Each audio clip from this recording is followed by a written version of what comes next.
ये एसएससी की वेबसाइट पर जो एसएससी एमटीएस 2024 का वैकेंसी का नोटिफिकेशन आना था, आज 27 को दिन भर बहुत सारे साथी वेट कर रहे थे, तब ये फाइनली आ चुका है। मैं इसको एसएससी की वेबसाइट से सीधे डाउनलोड करके आप लोगों को शो कर रहा हूं, तो थोड़ा मेन चीजों पर ध्यान देना।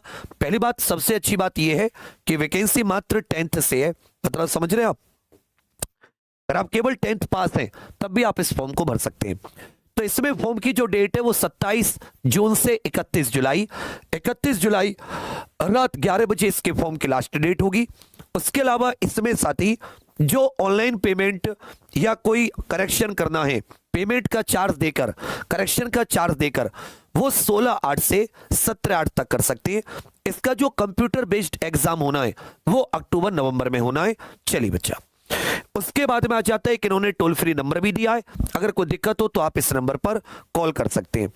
इसमें दो तरह की वैकेंसी है, एक एमटीएस की और एक आ जाती है हवलदार इन, ये जो जीएसटी वाला डिपार्टमेंट होता है इसमें और सीबीएन में। तो एमटीएस की 4887 वैकेंसी है और हवलदार की 3439, कुल मिला के 8300 प्लस वैकेंसी है। अब इसमें धीरे धीरे जैसे जैसे कौन से डिपार्टमेंट में कितनी है वो एसएससी की वेबसाइट पर इसमें साथी ड्यू कोर्स में मतलब समय पर अपडेट हो जाएगी। उसके बाद में इसमें जो हवलदार की वैकेंसी दे रखी है वो इसी नोटिफिकेशन में ऑलरेडी दे रखी है। एमटीएस की किस डिपार्टमेंट में कितनी है ये लोग अपडेट कर देंगे। अब आ जाता है इसमें कि जो इसमें आयु वगैरह मांगी गई है वो सब कुछ ध्यान पे दीजिएगा। भारत का नागरिक होना चाहिए या नेपाल का या भूटान का, तो इसमें मेनली ये सब तो कोई इतनी इंपॉर्टेंट चीजें नहीं है। आगे आ जाता है एज लिमिट। जो एज लिमिट काउंट की जा रही है वो 1 अगस्त 2024 को एज लिमिट के कट ऑफ है, जिसमें ध्यान दीजिएगा जो यदि आप एमटीएस के लिए अप्लाई कर रहे हैं, अगर आप एमटीएस पोस्ट के लिए अप्लाई कर रहे हैं तो आपकी आयु 18 से 25 होनी चाहिए।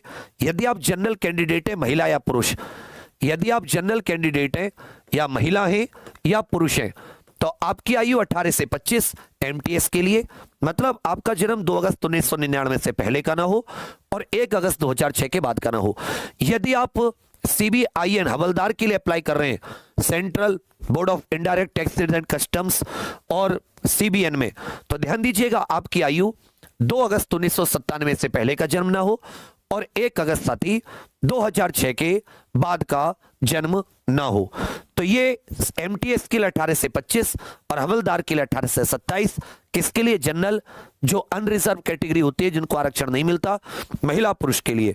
बाकी एससी एसटी साथियों को 5 वर्ष की छूट अपर एज में, तो 18 से 30 हो जाती है एमटीएस में, 18 से 32 हो जाती है हवलदार में। ओबीसी साथियों को 3 वर्ष की छूट, 18 से 28 हो जाती है एमटीएस में, 18 से 30 हो जाती है हवलदार में। चलिए, उसके बाद में इसमें डाइवर्स वुमेन, विडो वुमेन जो है उनके लिए भी एज में छूट होती है। एक बार वो आप सभी लोगों को नोटिफिकेशन देखना पड़ेगा। इसके बाद में आ जाता है साथी एक्स सर्विसमैन के लिए उनकी एज के हिसाब से, जो मतलब उनकी ड्यूटी होती है उसके हिसाब से इसमें एज में छूट दी गई होती है। उसके अलावा इसमें कोई आपके काम की चीजें नहीं है। जो इसमें आपका डॉक्यूमेंट वगैरह की बात कही गई है कि आपने जो 10th क्लास है वो कब पास की हो, तो अच्छे से याद रखेगा इसमें जो एसेंशियल क्वालिफिकेशन है, जो इसमें शैक्षिक योग्यता है वो 10वीं है। 1 अगस्त 2024 को आपने साथी 10th क्लास पास की हो, तो इसमें केवल 10th क्लास से, जैसे आप ऐसे